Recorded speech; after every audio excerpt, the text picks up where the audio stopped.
Hi everyone, thank you so much for watching this video. So I just started a series on Patreon. It's called 12 Days of Christmas.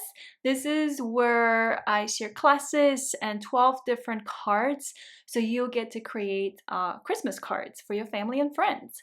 And this series is only available on Patreon. So it's www.patreon.com/MariaMorjane.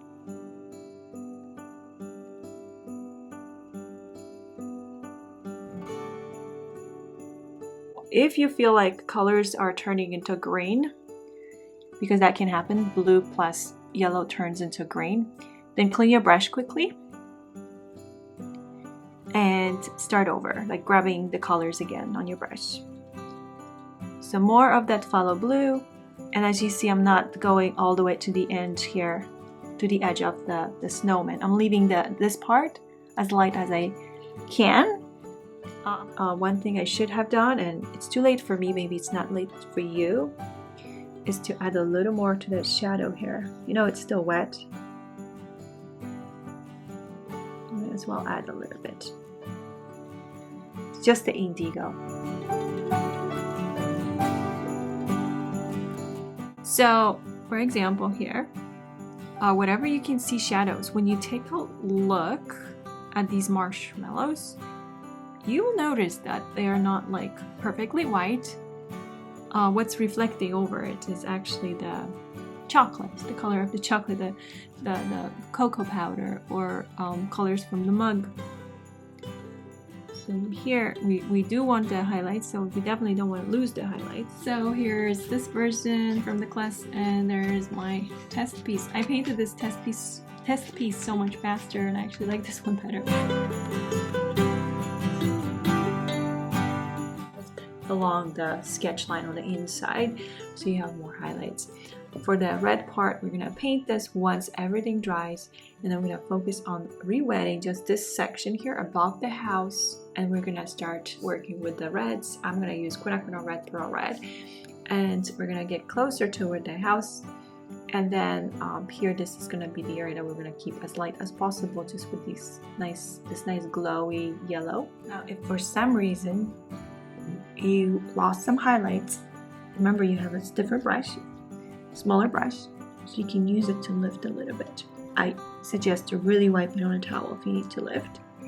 And let's say we want to add some highlight here on top of the neck area right there.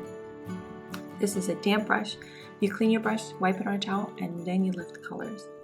And then you can add gold over here as well, like in the background.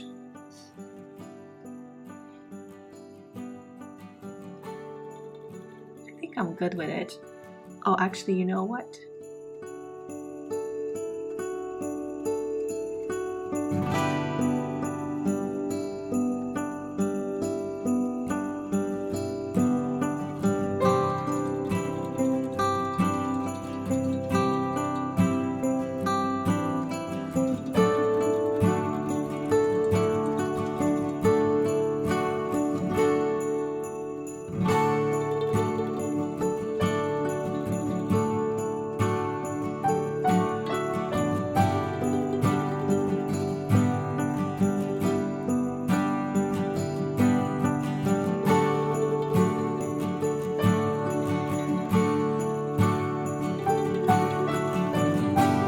These are the examples of these trees, what they look like.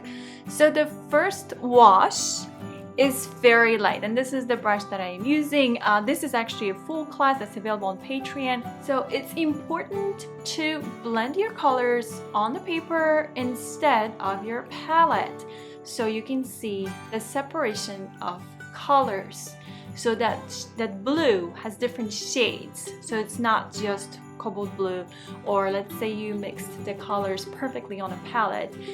There's no point for that because we're painting with watercolors.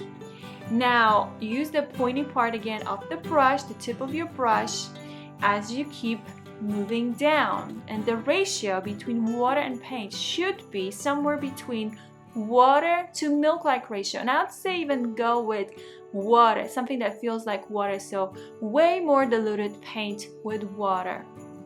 and then you just keep going, and you can use a rigger brush as well, and that'll help you like maybe with the tree tops to create some of the thinner branches. And then you can use darker shades such as Van Dyke Brown, Indigo to add these trunks, and you want to do that wet on wet. So when we first started painting these trees, it was wet on dry, but the layer is still wet, and we're applying these darks now. This is like indigo basically, wet on wet. So it changed from wet on dry to wet on wet because we were adding more color on top of it, and you're only adding those darks towards like the areas where you have shadows and you see a little bit of those branches. Now once you're done applying colors, you actually want to place your card like so it stands up, so the paint kind of keeps moving down a bit, and in between you can add some water, for example, to create slight blooms, tiny blooms. That's when you want that paint to drip down a little bit more for that effect. But you'll find more information and you'll get to paint the entire card in my Patreon school. So there will be more cards to paint. This is just day one, and day one is really detailed. So it's a full real-time video where I talk in real time as I'm painting. So I hope to see you on Patreon. Thank you so much.